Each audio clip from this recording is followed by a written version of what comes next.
everyone, welcome back to my channel Maths Wale NK Sir. In today's session we are going to learn the most important subtopic from real numbers, which is based on proving that a particular number is an irrational number. So let us start the session. अब इस point को समझने के लिए हमें एक बहुत ही important concept का पता होना जरूरी है, which is let p be a prime number if p divides a square then p divides a, where a is a positive integer. ठीक है, इसका मतलब क्या है? अगर मैंने कोई प्राइम नंबर लिया है 2 और एक पॉजिटिव इंटीजर लिया है 4, तो ये पॉजिटिव इंटीजर का स्क्वायर कितना आ जाएगा? 4 स्क्वायर मींस 16। और अगर मैंने a स्क्वायर को p से डिवाइड कर दिया तो 16 डिवाइडेड बाय 2 गिव्स 8। और वैसे ही मैंने अगर a को भी p से डिवाइड कर दिया तो आंसर कितना आता है? 4 डिवाइडेड बाय 2 मींस 2। अब यहाँ पर 8 आंसर आ रहा है, इसका मतलब रिमाइंडर कितना है? 0। यहाँ पर 2 आंसर आ रहा है, इसका भी मतलब क्या है? रिमाइंडर कितना है? 0। Correct. This proves that if p divides a square then p also divides a। एक और एग्जांपल लेते हैं। सपोज मेरे पास है प्राइम नंबर की वैल्यू 5, पॉजिटिव इंटीजर भी है 5 और इसका स्क्वायर कितना हो जाएगा? 5 स्क्वायर मींस 25। अब मुझे क्या करना है? a square divided by p, मतलब 25 divided by 5 means answer is 5। And अगर मैंने लिया a डिवाइडेड बाय p तो this also is 5 divided by 5 means answer is 1। तो इस केस में भी क्या हो रहा है? यहाँ पर भी रिमाइंडर 0 है, यहाँ पर भी रिमाइंडर 0 है। इसका मतलब क्या हो जाएगा? If p divides a square then p also divides a। If p divides a square then p also divides a। यहां तक समझ में आ गया? अब इसी कॉन्सेप्ट का यूज करके हमें कुछ प्रॉब्लम्स देखना है।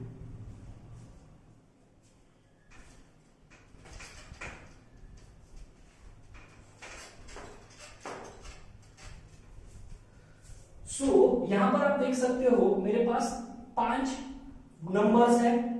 First is √3, second is 5 minus √3, third is 5 √3, fourth is 5 plus 2 √3 and next is 1 by √3। अब मुझे क्या करना है?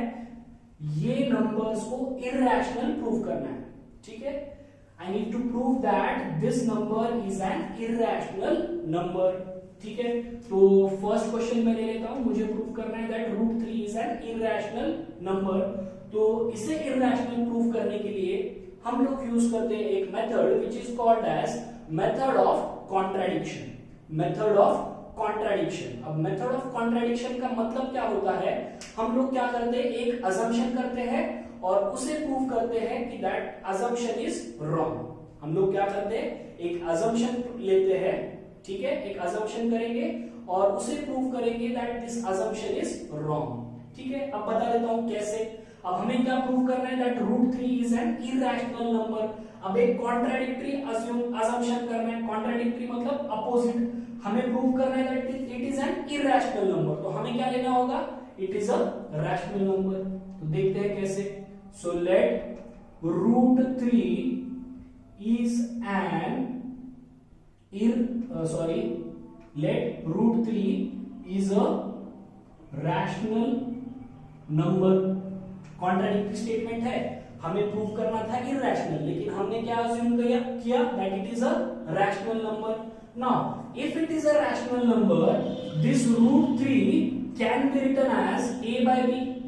इस फॉर्म में हम लोग लिख सकते हैं इसको, because it is a rational number where a and b are co-primes, where a and b are co-primes and b is not equal to 0।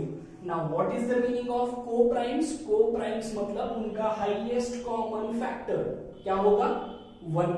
ये हमने सेशन नंबर 1 में देखा हुआ है।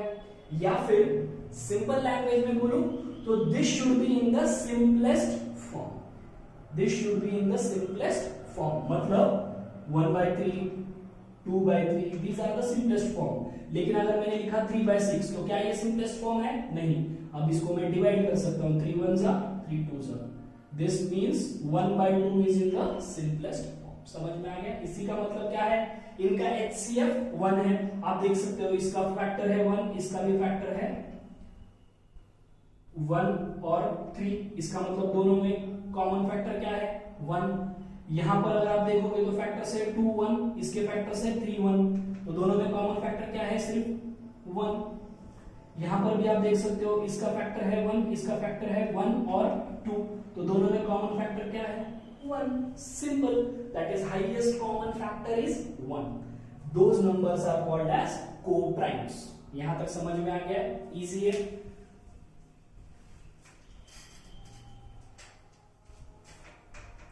तो हमने कंसीडर किया √3 is a rational number, so √3 is equal to a by b।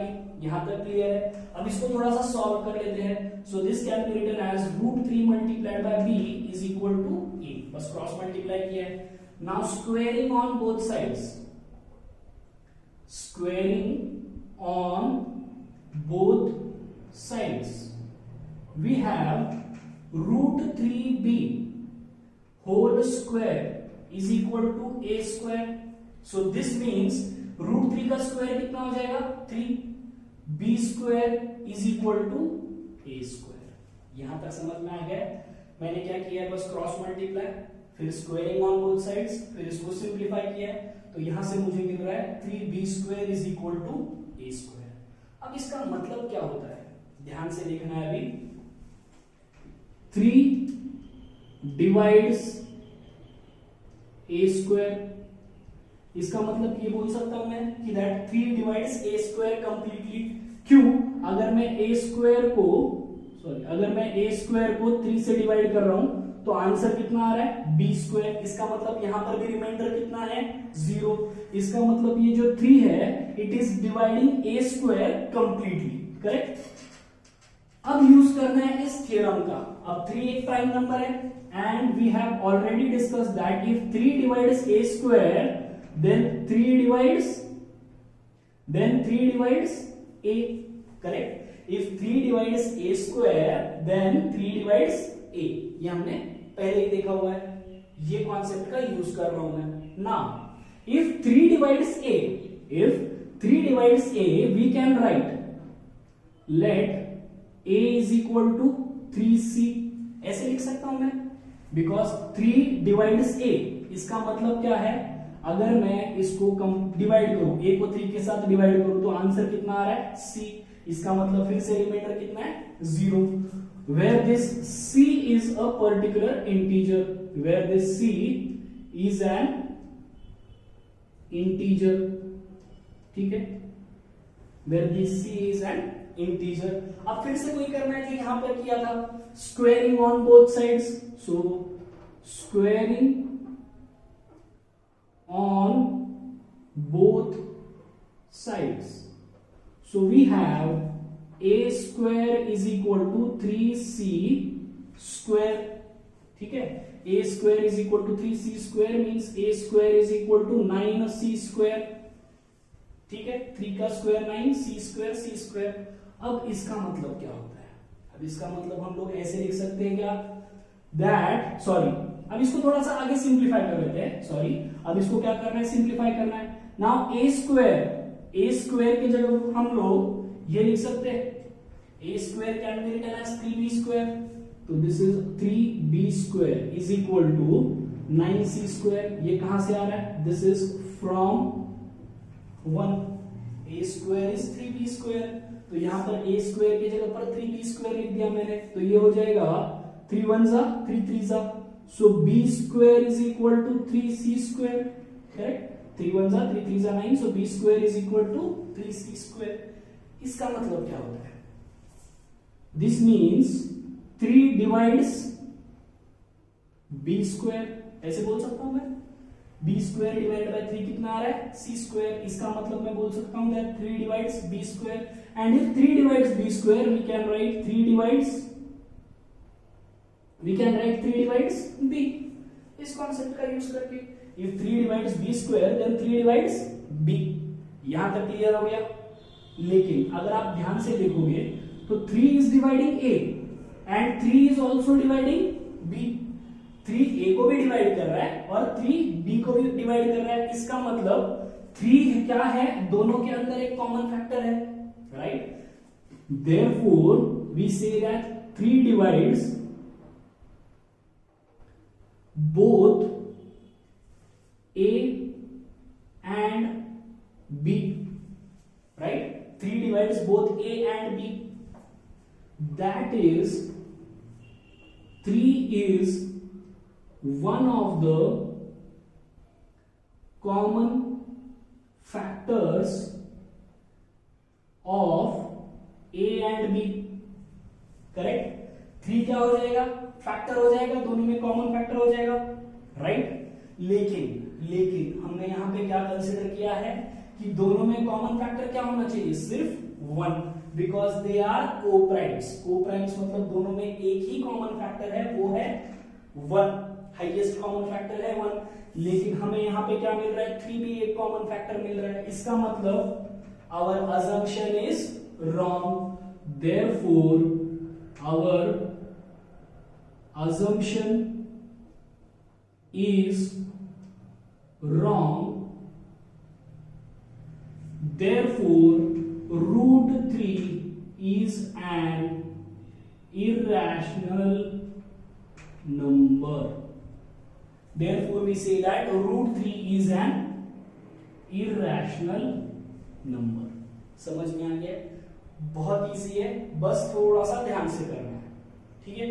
मैंने क्या किया है, पहले प्रूफ देखा, पहले लिखा है that root 3 is a rational number. अब any rational number can be written in the form of a by b, where a and b are co-primes. Co-primes का मतलब the highest common factor is 1, ठीक है? इसके बाद इसको simplify किया है, root 3 into b is a, squaring on both sides we have 3b square is equal to a square.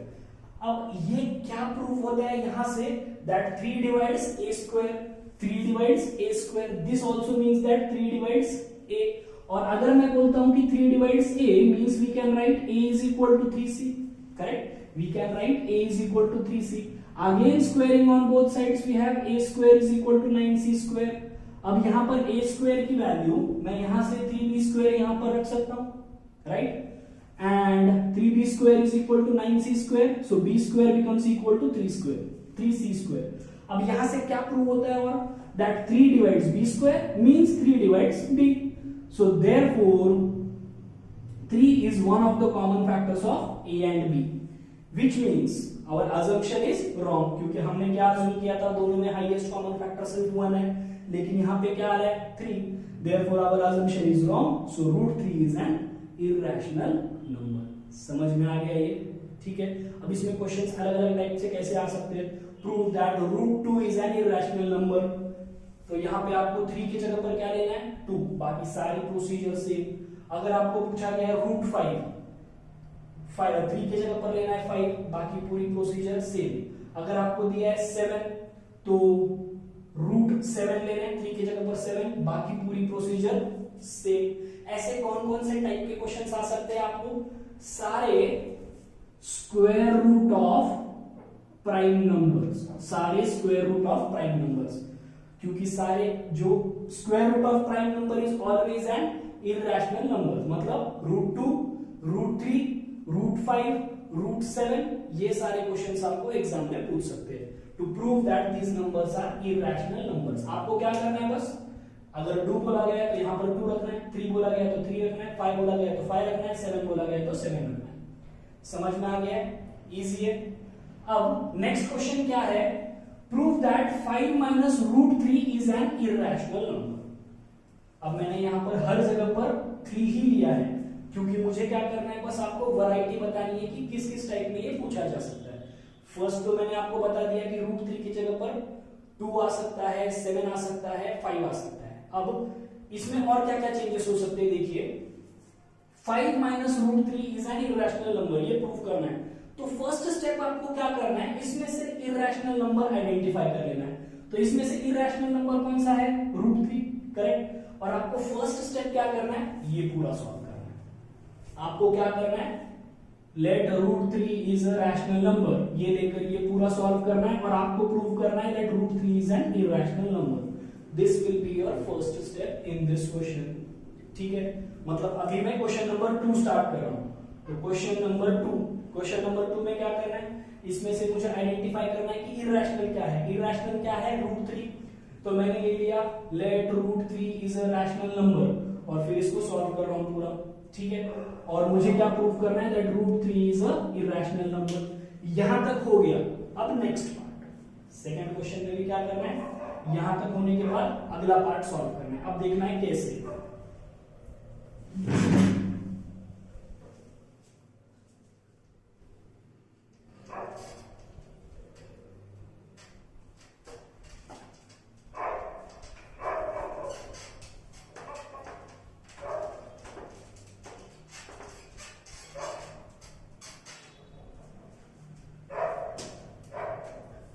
Second question में भी वही करना है, अभी ध्यान से सुनना है, मैं सिर्फ आगे वाला पार्ट सॉल्व करके बता रहा हूं। √3 मैंने ऑलरेडी इरेशनल है ये प्रूव कर दिया है, तो इस प्रॉब्लम का फर्स्ट स्टेप वही रहेगा। उसके बाद आपको लेना है let 5 minus √3 is a rational number, ठीक है। This is the step number 2। Let 5 minus √3 is a rational number.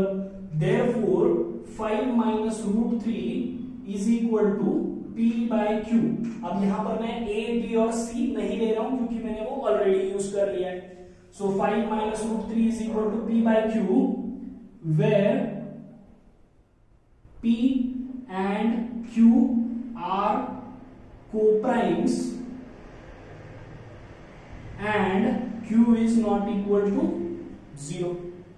So therefore, अब इसको सॉल्व करना है, बस कैसे सॉल्व करना है उस पे ध्यान देना है अभी।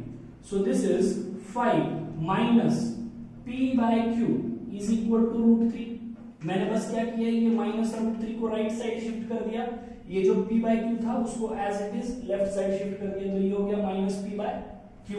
So we have 5Q minus P divided by Q is equal to √3। 5 into Q minus P divided by Q is equal to √3। अब ध्यान देना है, अब ये जो नंबर आने वाला है इसको सॉल्व करने के बाद P क्या है, एक पॉजिटिव इंटीजर है, Q क्या है, एक पॉजिटिव इंटीजर है, ठीक है। P और Q दोनों भी इंटीजर्स है, और अगर मैंने इसे सॉल्व किया तो आने वाला नंबर क्या रहेगा, रैशनल नंबर रहेगा, ठीक है। क्योंकि हमने डेफिनेशन देखी है रैशनल नंबर की, P by Q, rational is a number which can be written in the form of P by Q, where P and Q are integers। यहाँ पर P and Q भी क्या है, integers, where P and Q are integers and Q is not equal to 0। ये rational number की definition देखी है हमने। इसका मतलब यहाँ पर अगर रैशनल नंबर्स इंटीजर्स है तो इसको सॉल्व करने के बाद जो आंसर आने वाला है वो भी क्या रहेगा, रैशनल रहेगा। As P and Q are integers, 5Q minus P divided by Q is a rational number, right? But ये राइट साइड वाला जो पार्ट है वो क्या है, इरेशनल। हमने प्रूव किया है ऑलरेडी, स्टेप नंबर 1 में हमने प्रूव किया है कि √3 is an irrational number, but √3 is N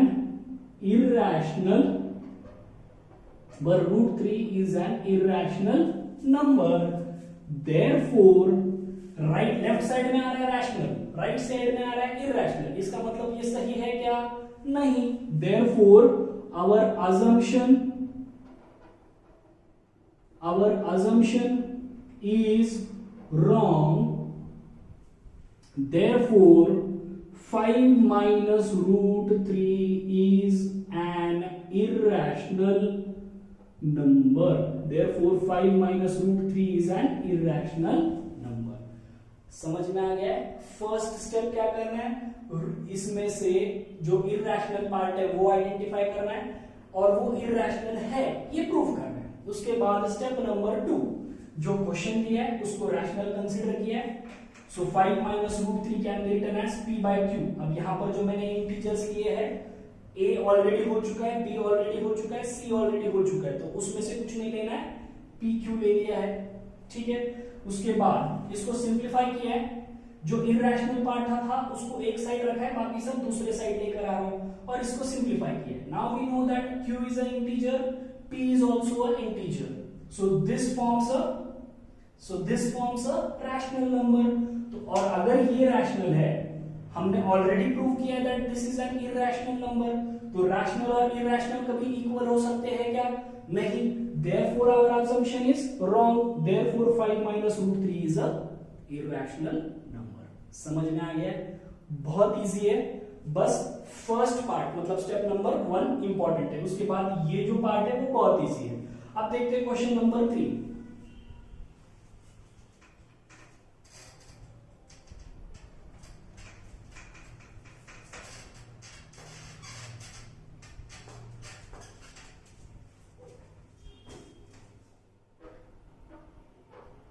question number 3, हमें क्या प्रूव करना है? 5 रूट 3 इज एन इरेशनल नंबर। तो स्टेप नंबर 1 क्या है? Identify the irrational part. तो क्या है इरेशनल? रूट 3। तो पहला काम आपको क्या करना है इस प्रॉब्लम में? Prove that root 3 is an irrational number. तो सारे स्टेप्स फॉलो करना है, prove that root 3 is a irrational number. उसके बाद स्टेप नंबर 2 में जाना है, और स्टेप नंबर 2 में आप क्या लिखोगे? Let 5 root 3 is a rational number. So therefore 5 root 3 can be written as p by q, where p and q are co-primes and q is not equal to 0। अब इसको सिंप्लीफाई करना है, कैसे? Irrational part को एक side रख देना है, तो ये रूट 3 एक साइड रह गया, p डिवाइडेड बाय 5q। तो यहां से आप फिर से क्या लिख सकते हो? अब ये जो नंबर है वो कौन सा नंबर है? रैशनल नंबर q, एज यहां पर लिखता हूं मैं, as p and q are integers, as p and q are integers, p divided by 5q is a rational number।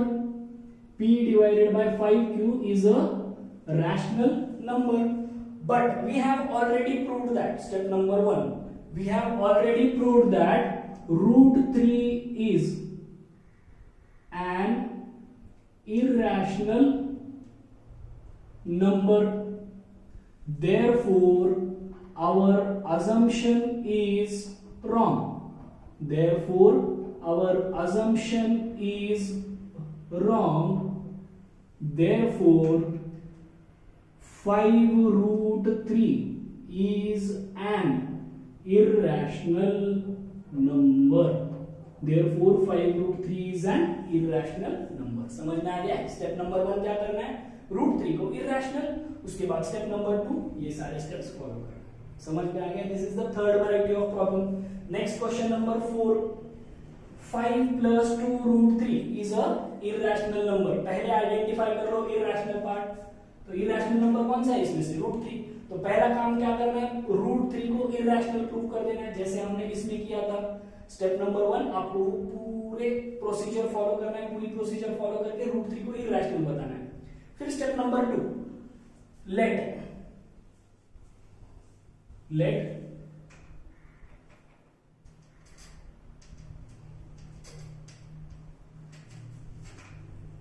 let 5 plus 2 root 3 is a rational number।